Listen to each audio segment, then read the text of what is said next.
আজকে আমি নাস্তা খাওয়ার জন্য আলুর দম করছি। আমি আলুটাকে এভাবে কেটে নিয়েছি, এখন আমি এটাকে ভাজছি। ভাবলাম যে দেখাবো না, কিন্তু আবার পরে চিন্তা করলাম যে এটাকে আপনাদের একটু দেখাই আমি কিভাবে আলুর দমটা করি।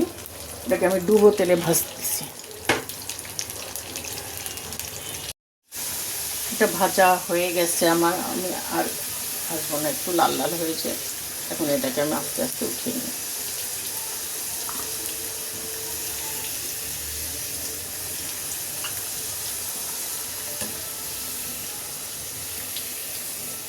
আবার যে কটা আছে আমি দিয়ে দিচ্ছি এর মধ্যে।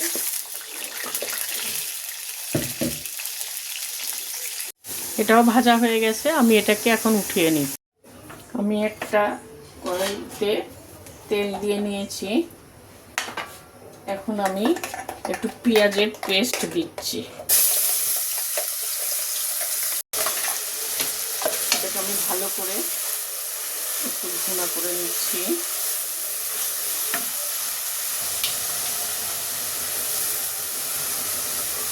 এর মধ্যে আমি একটু আদা রসুনের পেস্ট দিয়ে দিচ্ছি, 1 চামচের মতো আদা রসুনের পেস্ট দিচ্ছি। এটাকে আমি ভালো করে ভুনে নেই।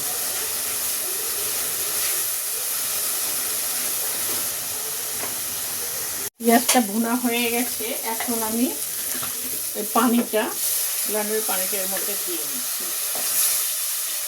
ভালো করে আবার একটু ভুনা করে নেই। এখন এর মধ্যে আমি মশলাটা দিব।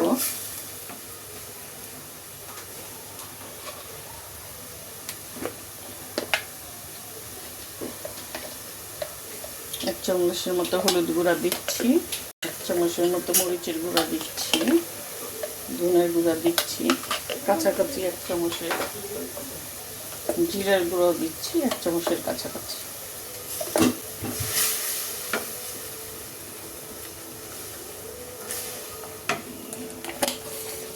লবণ দিচ্ছি আমি এখন স্বাদ মতো, হালকা একটু লবণ দিচ্ছি, পরে দেখব।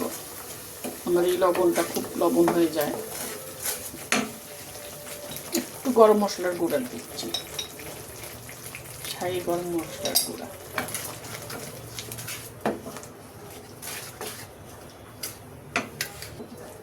আমি এটাকে এখন আপাতত ভালো করে ভুনে নিই।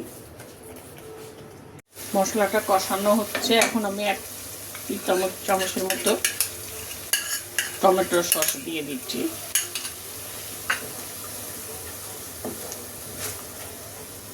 এটা আমার ডিপ ফ্রিজে ছিল টমেটো পেস্টটা।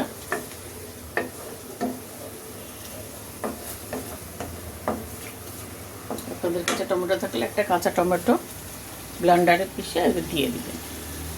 আমি এখন এটাকে ভালো করে আবার একটু ভুনা করে নিই।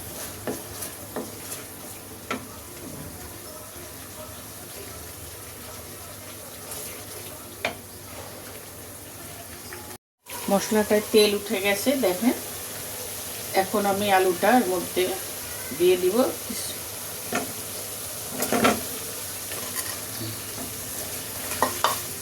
কিছু সময় আমি এটাকে আবার কষিয়ে নেই।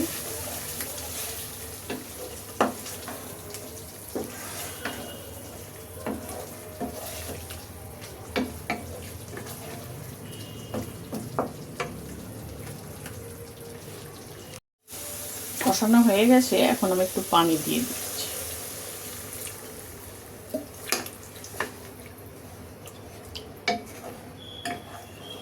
আলুটাকে সিদ্ধ হওয়ার জন্য একটু পানি দিই,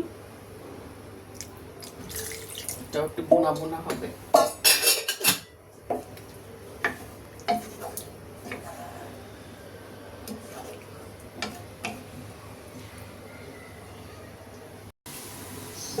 আমি এখন এটার মধ্যে একটু চিনি দিচ্ছি। চিনি দিয়ে ব্যালেন্সটা ঠিক থাকবে, টেস্টটা ভালো আসবে।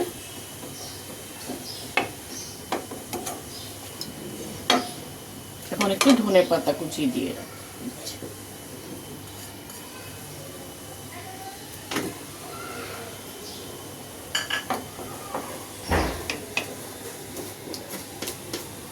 একটু ফুটলেই আমি নামিয়ে নেব। আপনারা এভাবে দম করে খাবেন, আল্লাহ হাফিজ।